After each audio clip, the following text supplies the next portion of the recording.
ಅಮ್ಮ, ನೀನ್ ತುಂಬ ಹೆದರ್ಕೊಂಡಿರೋ ಹಾಗಿದೆ. ಚಿಂತೆ ಮಾಡಬೇಡ, ಆ ದೇವ್ರಿದಾನೆ.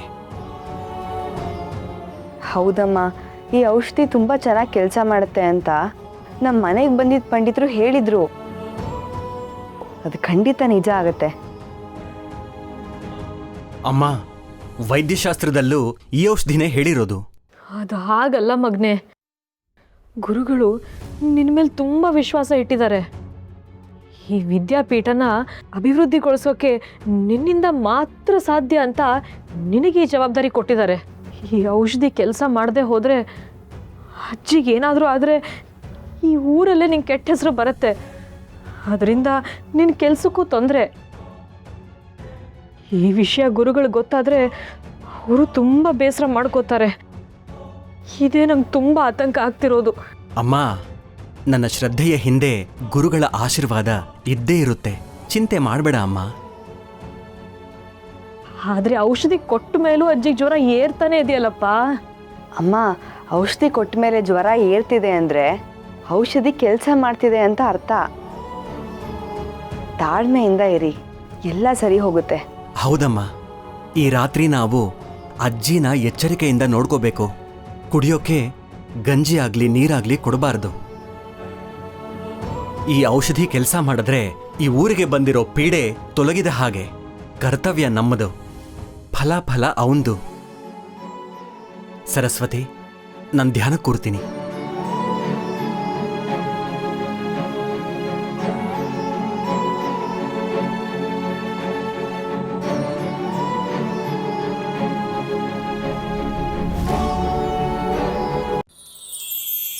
ಸರಸ್ವತಿ, ಈ ಔಷಧಿಯಿಂದ ಇವ್ರ ಜ್ವರ ಕಡಿಮೆ ಆಗತ್ತೇನಮ್ಮ?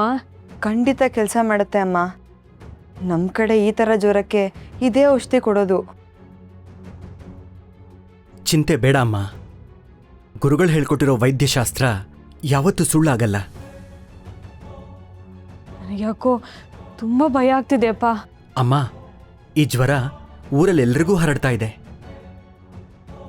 ಈಗ ಯಾರು ಯಾರನ್ನೂ ಭೇಟಿಯಾಗೋದು ಬೇಡ. ಈ ಔಷಧಿ ಕೆಲಸ ಮಾಡುತ್ತೆ ಅನ್ನೋ ನಂಬಿಕೆ ನನಗಿದೆ.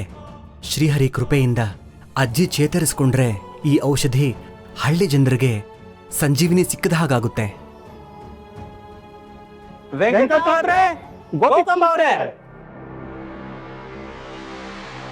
ಯಾರು ನೀವೆಲ್ಲ?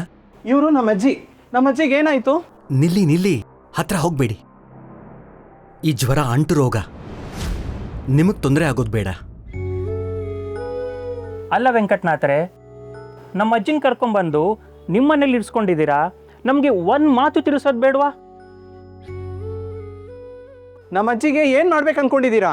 ನೋಡಪ್ಪ, ಅಜ್ಜಿ ಸುಸ್ತಾಗಿ ರಸ್ತೆಯಲ್ಲಿ ಬಿದ್ದಿದ್ರು. ನಾವು ಕರ್ಕೊಂಡು ಮನೆಗೆ ಬಂದ್ವಿ. ಇಷ್ಟಕ್ಕೂ ಹುಷಾರಿಲ್ಲದ ಅಜ್ಜಿನ ನೀವು ಮನೆಯಿಂದ ಹೊರಗಡೆ ಬಿಡಬಾರ್ದಿತ್ತು. ನಮ್ಮ ಅಜ್ಜಿಗೇನು ಗೊತ್ತಿಲ್ಲ, ಬಂದ್ಬಿಟ್ಟಿದ್ದಾರೆ. ಅವ್ರಿಗೆ ಹೊಟ್ಟೆಗೇನು ಕೊಟ್ಟಿಲ್ಲ ಅಂತ ಅನ್ಸುತ್ತೆ. ನೋಡಿ, ನಾವು ಅಜ್ಜಿಗೆ ಗಂಜಿ ಕುಡಿಸಿದ್ದೀವಿ. ಆದರೆ ಔಷಧಿ ಕೊಟ್ಟ ಮೇಲೆ ಏನು ಕೊಡೋ ಹಾಗಿಲ್ಲ. ಏನು ಔಷಧಿ ಕೊಟ್ಟಿದ್ದೀರಾ? ಈ ರೋಗ 10 ವರ್ಷದಿಂದ ನಮ್ಮೂರಿಗೂ ಬಂದಿತ್ತು. ನಮ್ಮಪ್ಪ ನಮ್ಮ ಅಣ್ಣನ ಹೊತ್ಕೊಂಡೋಯ್ತು. ಈ ರೋಗಕ್ಕೆ ಔಷಧಿನೇ ಇಲ್ವಂತೆ. ನೀವೇನು ಔಷಧಿ ಕೊಟ್ಟಿದ್ದೀರಾ? ನೋಡಿ, ವೈದ್ಯಶಾಸ್ತ್ರದ ಪ್ರಕಾರ ಇದಕ್ಕೊಂದು ಮದ್ದಿದೆ. ಅದನ್ನ ಅಜ್ಜಿಗೆ ಕುಡಿಸಿದೀವಿ. ಶ್ರೀಹರಿ ಕೃಪೆ ಏನಿದೆಯೋ ನೋಡೋಣ. ಈಗ ನೀನ್ ಹೇಳೋದನ್ನ ನಾವು ಕೇಳಬೇಕಾ?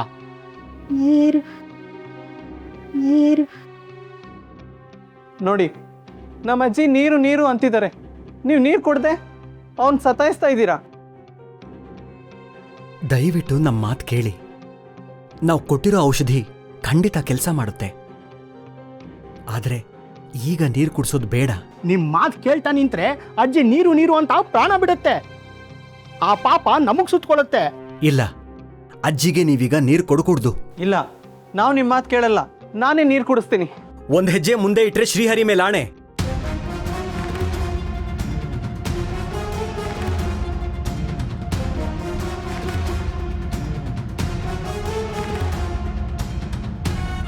ಅಮ್ಮ, ಸಮಾಧಾನ.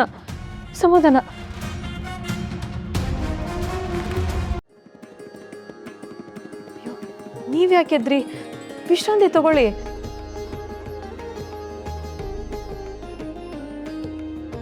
ಮೈ ತಣ್ಣಗಾಗಿದೆ, ಜ್ವರ ಕಡಿಮೆ ಆಗಿದೆ. ಸರಸ್ವತಿ, ಇವ್ರ ಜ್ವರ ಕಡಿಮೆ ಆಗಿದೆ, ಜ್ವರ ಕಡಿಮೆ ಆಗಿದೆ.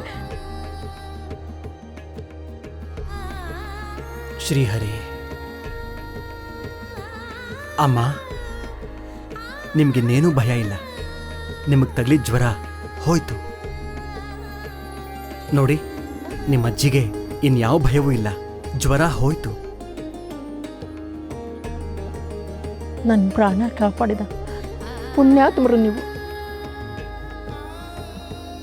ನಿಮ್ಮ ಋಣನ ನಾ ಸತ್ರು ಮರೆಯಲ್ಲ.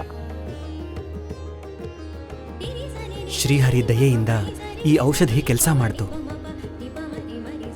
ಈ ಊರಿನ ಜನರ ಪಾಲಿಗೆ ಸಂಜೀವಿನಿ ಸಿಕ್ಕೇ ಬಿಡ್ತು. ಇನ್ನು ಯಾರ ಪ್ರಾಣಕ್ಕೂ ತೊಂದರೆ ಇಲ್ಲ. ನಾವು ಸಿದ್ಧ ಮಾಡಿರೋ ಔಷಧಿನ ಊರಿನವ್ರಿಗೆ ಕೊಟ್ಟು ಅವ್ರ ಪ್ರಾಣ ಉಳಿಸೋಣ. ಅಜ್ಜಿ, ನೀವಿನ್ನು ಭಯ ಪಡೋ ಅವಶ್ಯಕತೆ ಇಲ್ವೇ ಇಲ್ಲ. ಈಗ ಅಜ್ಜಿ ಸಂಪೂರ್ಣವಾಗಿ ಚೇತರಿಸಿಕೊಂಡಿದ್ದಾರೆ.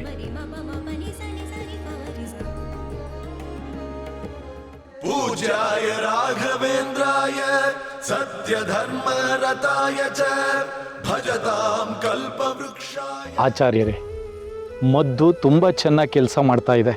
ಎಲ್ಲರೂ ಸುಧಾರಿಸ್ಕೊಳ್ತಾ ಇದ್ದಾರೆ. ಈಗ ಎಲ್ರಿಗೂ ಮದ್ದು ಕೊಟ್ಟಾಗಿದೆ. ಅರೆಗಳಿಗೆ ಕಳೆದ ಮೇಲೆ ನೀವೆಲ್ಲರೂ ಗಂಜಿ ಎಳ್ನೀರು ತಗೊಳ್ಳಿ.